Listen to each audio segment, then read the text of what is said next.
팔도 사나이입니다. 기사 같이 볼까요? 한동훈 청주서 초등학교, 내인성은 충청서 배워. 네, 한동훈 비대위원장 어제 충남을 갔습니다. 여기 볼까요? 한 달에 이 한동훈 비대위원장 이달에만 4번째 충청도를 방문했다라는 건데, 어제 가서는 저는 청주에서 초등학교 나왔고요. 인성은 충청에서 배웠습니다라고 얘기를 한 것 같아요. 제목상 직접 들어봐야겠죠? 들어보고 오시죠. 저는 어릴 적에 충청인으로 살았습니다. 서울에 와서도 충청인의 마음으로 살았죠. 제가 이렇게 말이 빨라진 것은 사실 원래 제가 충청도 사투리를 썼었는데 서울 와서 일부러 그걸 좀 서울말 따라 하다 보니까 말이 오히려 좀 더 빨라졌습니다. 그렇지만 제가 커가면서 제 인성이나 제 태도나 제 예의나 이런 부분들은 모두 충청인의 마음으로부터 배운 겁니다. 네, 제가 말이 빠른 것도 사실은 제가 말을 느리게 하는 거를 좀 고치려고 하다 보니까 그래서 그런 겁니다라고까지도 지금 얘기를 했습니다. 인성은 충청에서 배웠습니다 라고 지금 얘기를 했는데, 그런데 여기 나왔죠.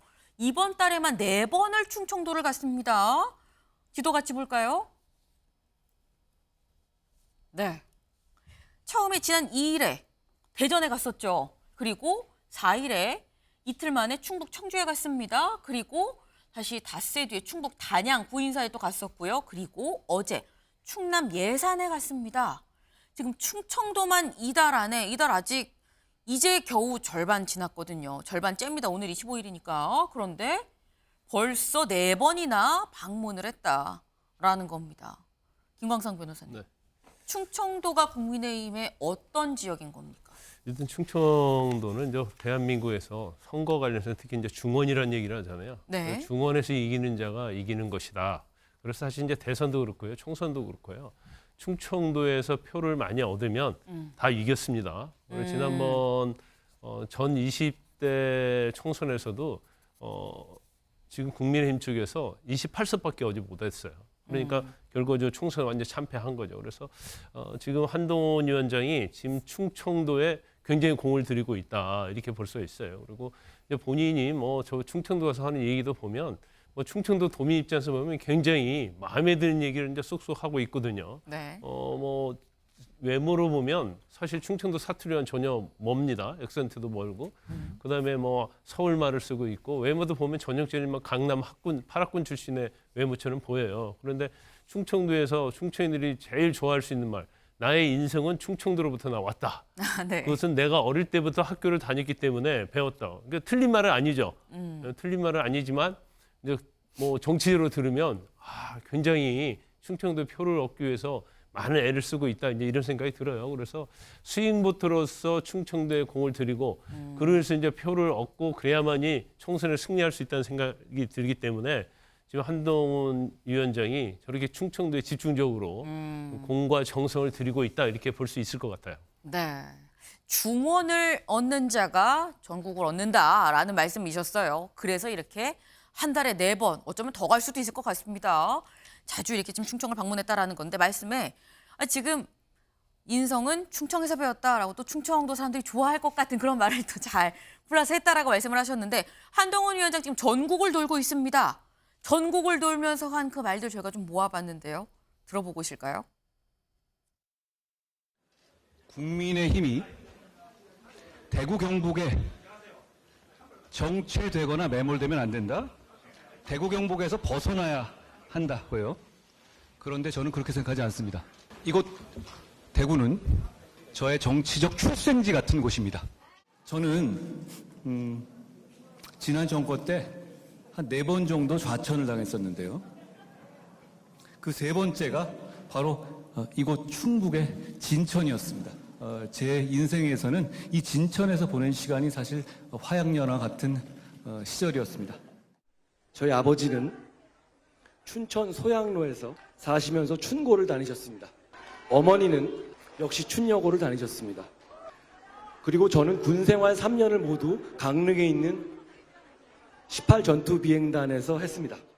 저는 부산을 너무나 사랑합니다. 저는 지난 민주당 정권에서 할 일 제대로 했다는 이유로 4번 과천을 당하고 압수수색도 2번 당했었는데요. 그 처음이 바로 이곳 부산이었습니다. 네, 한동훈 위원장. 지금 전국을 돌고 있죠. 대구는 저희 정치적 출생지고 진천은 저희 화양연화 시절이었었고 네, 굉장히 지금 지역마다 인연이 많습니다. 김윤영 대변인님. 네. 근데 지금 그런 생각이 또 들 수도 있는 게 모두의 연인은 어느 누구의 연인도 아니고 아니야라는 생각을 할 수도 있거든요. 그런데 보통 기존 정치인들 같은 경우는 저런 상황에서 어설픈 사투리를 쓰거나 아니면 좀 억지스러운 인연을 강조를 많이 하는데 네. 한동훈 비대위원장 같은 경우는 보시면 저기선 안 나왔지만 표현이 보면 좋았습니다라는 표현을 굉장히 많이 씁니다. 담담하면서도 굉장히 솔직한 감정을 많이 드러냈고 그리고 말씀하시는 게 보면 정말 그 지역에서 원하는 메시지를 줍니다. 부산에서는 야구를 얘기했고 대구 사람들한테는 정치적 출생지라는 아주 선명한 메시지를 줬고 그리고 저는 강원도에서 굉장히 놀랐던 게 충고와 춘요고 같은 경우는 네. 타지 사람들은 쓰지 않는 용어입니다. 저희 같으면 춘천고, 춘천요고라고 했겠죠. 네. 그런 표현 자체가 아주 사소한 단어지만 그 지역 사람들에게는 이 사람은 우리 지역을 알고 왔구나. 네. 인위적인 사투리보다는 훨씬 저는 나았다고 봅니다. 그런 점에서 어쩌면 여의도 화법이 아니라 한동훈식 화법을 통해서 네. 국민들에게, 동료 시민들에게 다가가고 있다. 그렇게 보고 있습니다. 어거지가 아니라 좀 적합한 그런 단어를 좀 쓰지 않았느냐 말씀하셨는데 주원규 의원님. 저는 근데 부대변인과 조금 생각이 다른데요. 여의도 사투리 중에서도 가장 초보적인 사투리를 쓰고 계시다고 생각을 해요.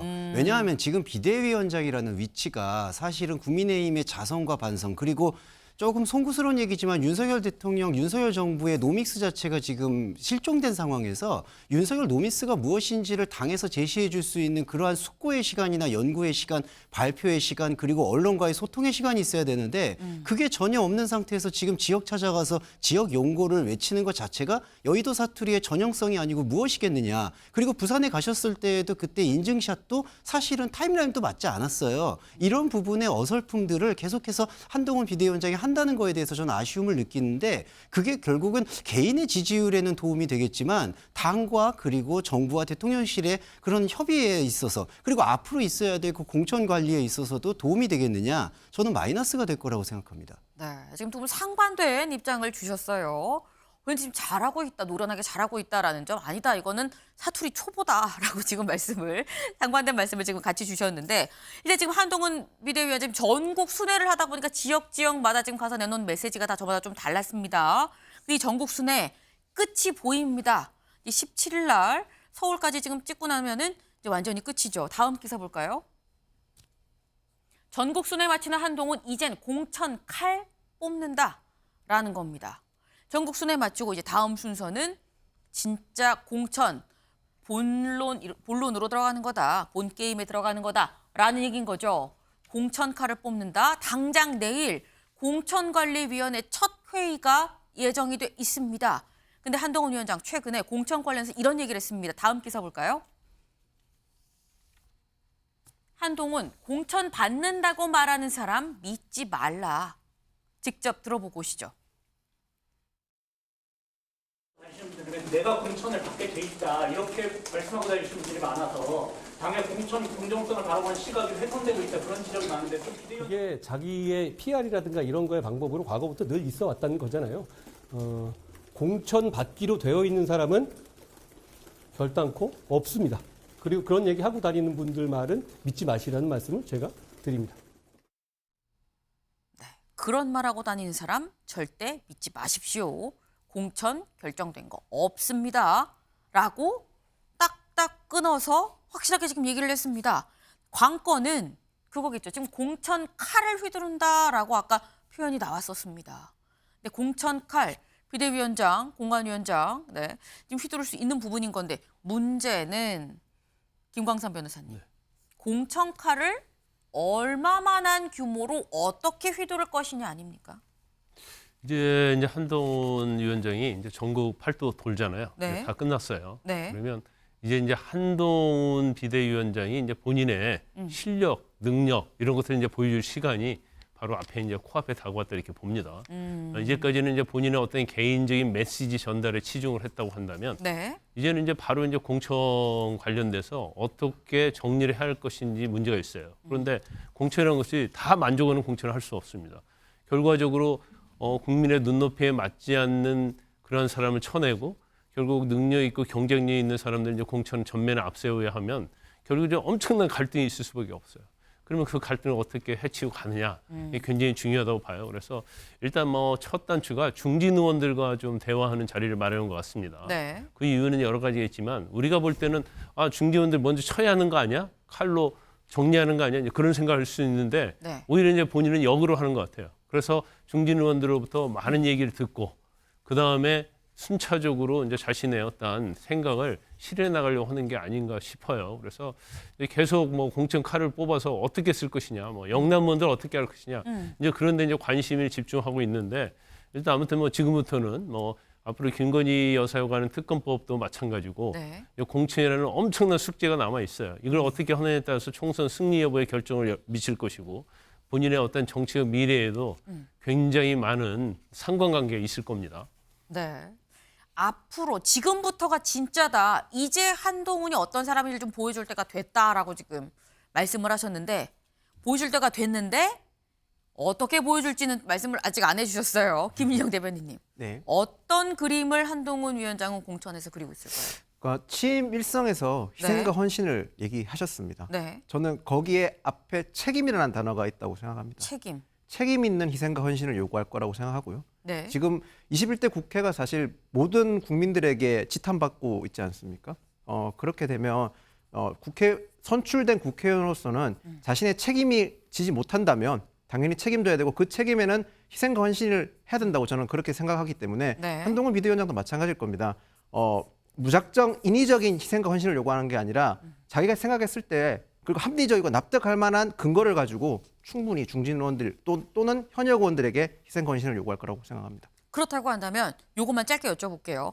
이제 곧 이번 주에 3선 이상 의원들과 만난다고 하는데 이게 단순히 그냥 상견례 자리가 될 것인지 여기에서 불편하지만 꺼내야 되는 말씀하신 희생, 뭐 책임 이 얘기를 꺼낼 것인지 어떻게 보십니까?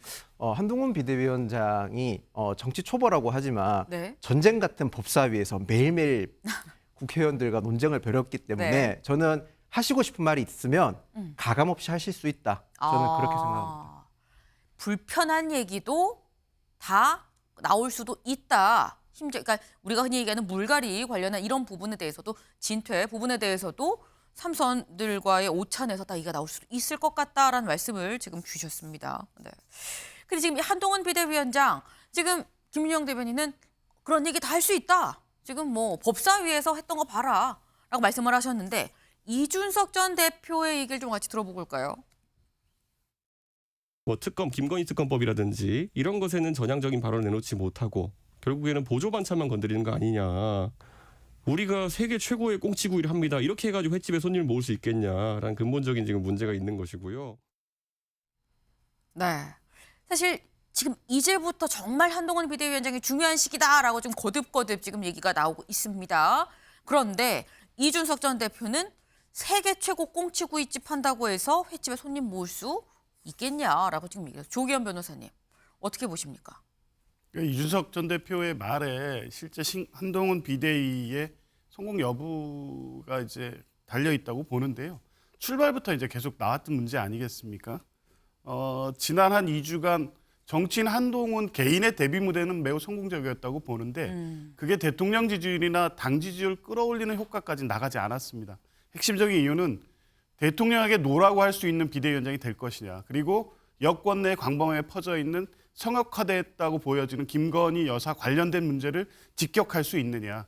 이제 그런 정여당의 모습을 만들 수 있느냐인데 이 역시 이제 지금까지 전혀 이제 진전이 되지 않은 상황에서 공천 과정 역시 대통령실 주변의 인사들을 공천하기 위한 길 열어주기 이 정도에서 그친다고 하면 비대위가 2주 동안에 보여준 한동훈 개인의 인기로 끝나고 실제 공천이나 향후 국민의힘이 예상했던 지금 같은 장밋 미래를 그리기는 어려울 수도 있다 이렇게 봅니다. 네. 김광삼 변호사님, 지금 말씀에 한동훈 비대위원장이 용산 인사들의 길을 터주는 역할을 하게 되는 것 아니겠느냐라는 말씀도 하셨거든요.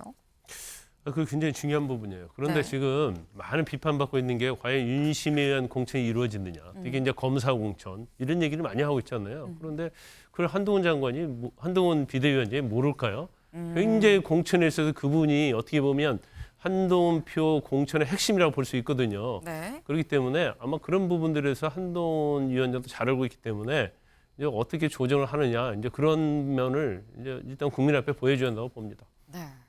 윤심 공천을 하느냐 안 하느냐 여부가 모두의 이목이 쏠려 있기 때문에 한동훈 비대위원장도 모르지 않을 것이다. 때문에 한동훈 비대위원장 모두의 기대에 부응하는 공천을 하지 않겠느냐라는 말씀을 하셨습니다. 앞으로 펼쳐질 일이죠. 잘 좀 지켜봐야 되겠다라는 생각이 드네요. 저희가 준비한 소식 오늘 여기까지입니다. 오늘도 좋은 하루 보내세요.